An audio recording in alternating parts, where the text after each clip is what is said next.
Messieurs, dames, vous trouverez ici des actualités singulières tous les jours. Mettez un pouce bleu, abonnez-vous à la chaîne et activez la cloche pour ne louper aucune expertise quotidienne. Je compte sur vous, c'est très important. Alors je pense que vous l'avez tous vu, hein, mais n'est-ce pas, Trump s'est pris une balle en pleine oreille, hein, donc évidemment ça fait la une internationale, bien évidemment, les bombardements à Gaza sont oubliés, mais quand même ça reste un moment important puisqu'il y a eu une tentative littérale de meurtre, hein, a priori, sur le Trump. Donc on va se regarder ça parce que c'est quand même des images assez impressionnantes où on a les images, hein, des tirs, etc. On va regarder ça et on va en discuter un petit peu ensemble. Alors est-ce que vous êtes prêts? C'est parti, ça va aller très vite. Et vous allez voir, Trump s'est plus ou moins sauvé la vie, a priori, suite à un hochement de tête. Voilà, allez, on regarde ça. Take a look at what happened. Alors vous avez vu, on a tout de suite entendu les tirs. Je vous repasse le passage à la vitesse normale. Donc on entend les tirs très très très vite, on entend multiples tirs avant qu'il tourne légèrement sa tête et là se rendre compte qu'il y a eu un impact donc au niveau de son oreille. Take a look at what happened. Take a look at what happened. Vous voyez l'idée, donc ça c'est assez impressionnant quand même, hein. On peut imaginer à sa place le stress absolument maximal. Donc c'est un tireur qui était en fait placé sur un toit un peu plus loin du meeting, il était assez loin, c'était sur une espèce de toit un peu sur une espèce d'entrepôt, il était de la même couleur que la toiture, hein, des images que j'ai pu voir, et il était allongé en fait depuis longtemps et il visait. Alors là on peut imaginer a priori qu'il aurait loupé finalement son tir sur pas grand chose, hein. Là on va regarder ensemble, là vous voyez les images ici, en fait là ce que vous voyez c'est la trajectoire de la balle.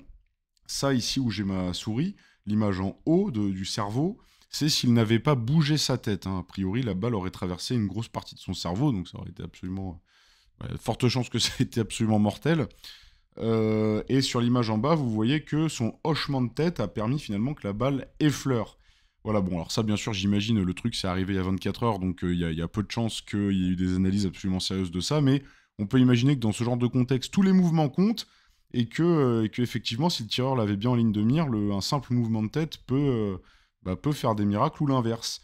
Et là, comme vous le voyez, on voit son oreille ensanglantée. Alors, il y a plusieurs choses que j'ai eues là-dessus, hein, difficile de savoir avec des images de basse qualité, mais que en gros, parce qu'il y a pas mal, évidemment, là, il y a beaucoup de théories du complot, hein. D'ailleurs, j'ai aucun problème avec le fait qu'on remette en question des versions officielles et qu'on puisse se questionner sur le fait que simplement des choses, enfin des gens peuvent mentir ou bien que des choses peuvent être organisées sans, à notre insu. Ça, il n'y a pas de problème. Mais du coup, il y a déjà des théories du complot qui disent que peut-être c'était organisé, peut-être c'était voulu, etc. Puisque, enfin, ils se basent sur plusieurs choses, mais notamment une d'elles, c'est qu'il n'y aurait pas de trou dans l'oreille de Trump. Alors moi, j'arrive pas à voir, hein, pour être honnête.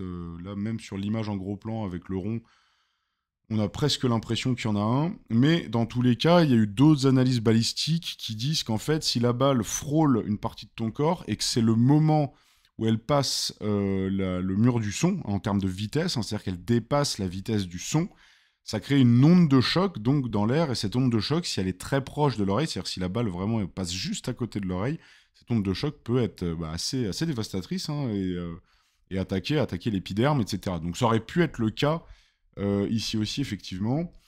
Pour répondre également un peu aux théories du complot là-dessus, et je le dis sans mépris, ça, hein, pour le coup, hein, théorie du complot, hein, c'est le terme un peu qui est donné maintenant.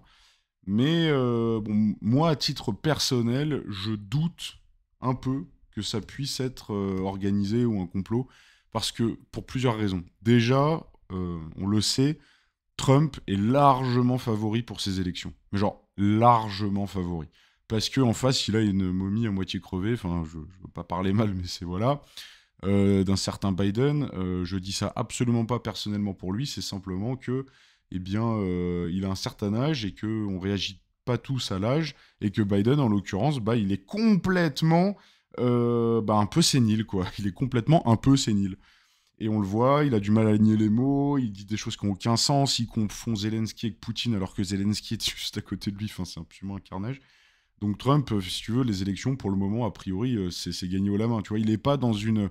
Toutes ces précédentes élections étaient quand même beaucoup plus stressantes, hein.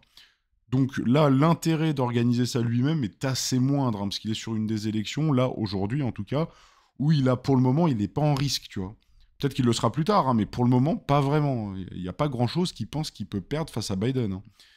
L'autre point, c'est que ce serait, si c'était une organisation, ça serait hyper risqué. Parce que je rappelle, et c'est très important, il y a eu un mort, hein, suite à cet attentat. Il y a eu un mort.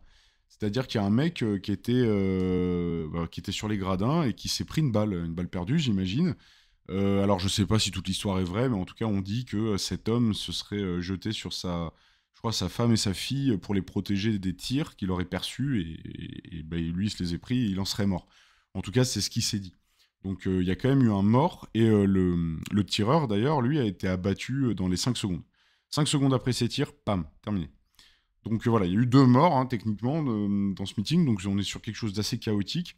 Et donc tout ça pour vous dire quoi? C'est pour vous dire que organiser ça, c'est quand même très risqué, hein. C'est-à-dire qu'il faut qu'il y ait un mec, déjà que soit prêt à mourir pour organiser ça, parce que le tireur est mort, qu'il soit prêt à mourir, et qu'il sache, mais excessivement bien viser, hein. Parce qu'alors là, faut pas louper, hein, faut viser pile l'oreille de Trump. Bon, après, t'en auras d'autres qui diront c'est du faux sang, ou alors qu'il se l'inflige lui-même. Bon, ça après, on peut pas tout savoir, on peut pas tout voir, mais voilà, c'est quand même. Je tenais à répondre un petit peu à ce qui se dit et aussi vous présenter hein, les réactions qu'il y a eu par rapport à tout ça. Je pense que c'est intéressant. Alors maintenant, on va regarder un petit peu les images par rapport à ça qui vont probablement rentrer dans l'histoire. Donc là, c'est juste après que Trump se soit fait tirer dessus. Du coup, ses gardes du corps se jettent sur lui et on a cette scène.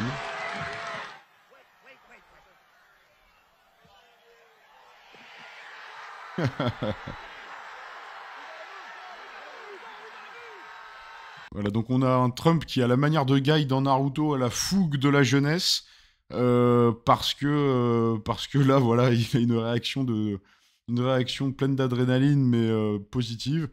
C'est-à-dire que vous entendez bien au début, il va dire wait, wait, écoutez. Voilà, il dit à ses gardes du corps attendez, je veux saluer ma foule, je veux saluer mes fans, en faisant un gros point levé, en disant, enfin voilà, l'air de dire, on lâchera rien, on est les plus forts, je suis le king, etc. Et c'est assez impressionnant parce que bah, à ce moment-là, tu peux quand même être terrorisé parce que je sais pas si il a l'information que le tueur a été abattu, je sais pas s'il l'a été, mais enfin vu que c'était dans les 5 secondes, je pense qu'il était déjà abattu, mais je doute vraiment qu'il ait l'information. Et même, je pense que personne n'a une information avec certitude que l'assaillant est décédé. Et en plus de ça, il peut très bien se dire qu'il y en a d'autres. Donc là, il est quand même dans une situation de gros stress, sachant qu'en plus, il génère beaucoup de passion, hein, ce personnage. Donc il peut se dire, putain, si ça encourageait qui que ce soit d'autre, en plus dans un pays où le port d'armes est plutôt encouragé, il y a de quoi stresser. Et bah non, lui, il se relève, et il tend le poing vers la foule. C'est quand même assez impressionnant. On peut saluer le panache, hein, quand même, on peut saluer le panache. C'est assez impressionnant, en plus, avec le sang sur la joue. Et là, on va voir l'image qui va rentrer dans l'histoire. C'est celle-ci. J'espère que vous la voyez bien. Attendez, je vais la dézoomer un petit peu. Tac, voilà. Et donc ça, cette image, elle va faire parler d'elle pendant très longtemps, je pense. Parce qu'alors là, on a un cliché absolument parfait, digne d'un film hollywoodien. Sauf que ça s'est passé pour de vrai, avec un Trump ensanglanté, des gladiateurs autour de lui, jetés sur lui, qui le protègent au poitrail de partout, le drapeau américain au vent. Enfin, on est sur quelque chose d'assez stylé, il faut reconnaître. Et quand on sait en plus que c'était en plein attentat à sa personne, c'est assez impressionnant, faut reconnaître que le cliché, à mon avis, ça, c'est une victoire aux élections présidentielles. Non, pour être honnête, je pense qu'entre Biden, qui n'y arrive plus, hein, c'est pas de sa faute, il est vieux, entre Biden qui n'y arrive plus et ce qui vient de se passer là, plus cette image, très honnêtement, là pour Trump, c'est un carton plein en termes électoraux. C'est un carton plein. Je pense très sincèrement que là, ça va être difficile de faire mieux. Là pour Trump, c'est du pain béni, hein. Enfin, c'est du pain béni assez mérité parce que, voilà, en partant bien sûr du principe que c'était une vraie attaque, etc. Bah voilà, c'était du pain béni, mais il n'est pas passé loin, hein. Parce que là, on rigole, il n'est pas passé loin, et on n'oublie pas, bien sûr, qu'il y a eu un malheureux qui est mort et que l'assaillant est mort aussi. Alors, on va regarder un peu ce qu'en pense la plèbe, hein. On aime bien faire ça ici, nous, non? Alors, là, on a une publication qui nous montre un autre angle de cette photo, ici. On dit qu'on aime Trump ou pas, cette photo fait déjà partie de l'histoire, et voici 14 autres qui ont marqué leurs époques, mais on va déjà regarder un petit peu ce qui se dit par rapport à tout ça. Le trait bien placé au bon timing, grosse mise en scène, c'est une pièce de théâtre, en aucun cas un gars qui se fait tirer dessus se relève en quelques secondes en levant le bras, ses gardes du corps l'auraient laissé cloué au sol. Tout à fait d'accord, j'y crois pas une seconde, mais ça va lui faire gagner les élections à 100%. Donc, vous voyez, il y a beaucoup de gens qui doutent de cette séquence. Moi, voilà, je vous ai exposé mes arguments tout à l'heure qui me laissent penser qu'il y a des chances que ce soit vrai. Bien sûr, je n'ai aucune vérité absolue. Je ne peux que parler en termes de probabilité. Comme dans 20e Century Boys, soi-disant l'histoire que les Blancs qui l'ont fait, ça veut rien dire ça. Soi-disant l'histoire, j'ai pas compris. Quoi d'autre? Ouch, ça sent le thread qui va partir en vrai, ça Arnaud. Franchement, tac, c'est bien sûr subjectif. Ouais, enfin voilà. Perso, j'aime toutes les personnes qui aiment son pays et Donald Trump en est un. Donc là, c'est Trump qui l'a publié lui-même. Tous ses fans sont assez contents, avec des photos de tanks, etc. Enfin bref. Donc évidemment, là, comme vous voyez, c'est un bon exemple. Voilà, surtout de la mise en scène, tout comme ça, tout ça comme tous les politiques. Bon, donc comme vous voyez, beaucoup de gens, il y a énormément de gens, je vous ai montré que quelques commentaires parce que la vidéo est déjà assez longue, je préfère faire des vidéos courtes. Mais il y a beaucoup de commentaires du coup qui doutent de la véracité de ces choses-là. C'est normal, les gens par habitude doutent toujours. Et je pense que c'est... En fait, je trouve le fait de douter plutôt sain. Ce qui m'embête, c'est que les gens ne doutent pas, en fait, ils ont une autre vérité. Ce que j'appelle l'autre vérité, c'est de croire dur comme fer que la vérité est forcément ce qu'on ne nous dit pas. Alors que moi, je pense que la vérité, on ne peut jamais vraiment la savoir et que du coup, il faut pondérer notre pensée. C'est-à-dire voir un petit peu, réfléchir et avec ces réflexions, voir quelle probabilité on accorde à quelle version. Ça ne veut pas dire qu'on trouvera une vérité, mais je pense qu'en tout cas, c'est la manière la plus pragmatique de réagir. Et voilà. Mais par contre, dire c'est nécessairement faux, c'est la vérité, c'est sûr que c'est une mise en scène, encore une fois, là, il y a encore une fois rien qui ne le prouve de manière absolue. Il y a peut-être d'autres arguments, par contre, que j'ai pas entendus, qui peuvent aller en ce sens, effectivement. Mais voilà. Je pense qu'on ne peut rien croire dur comme fer. Tout ce qu'on peut voir, c'est que, a priori, ce qui va être retenu, c'est qu'il y a eu un attentat contre Trump et que Trump s'en est sorti et a eu beaucoup de panache face à ce moment. Je pense que c'est ça qui va rester. Que ce soit voilà, que ce soit vrai ou faux, enfin peu importe. Mais en tout cas, ce qui est certain, c'est que voilà, je pense qu'il va gagner les élections. Quoi, il y a de fortes chances. Je ne sais pas si c'est une bonne nouvelle ou une mauvaise, c'est vous qui me le direz dans les commentaires. Je vous laisse me partager votre point de vue. J'aime répondre à tous les commentaires, ne l'oubliez pas. Et puis moi, je vous dis à très bientôt pour des aventures faramineuses, n'est-ce pas? Comme on aime, on like, on pousse, on s'abonne, tout ce qu'on aime. Et je vous dis à la prochaine. Salut!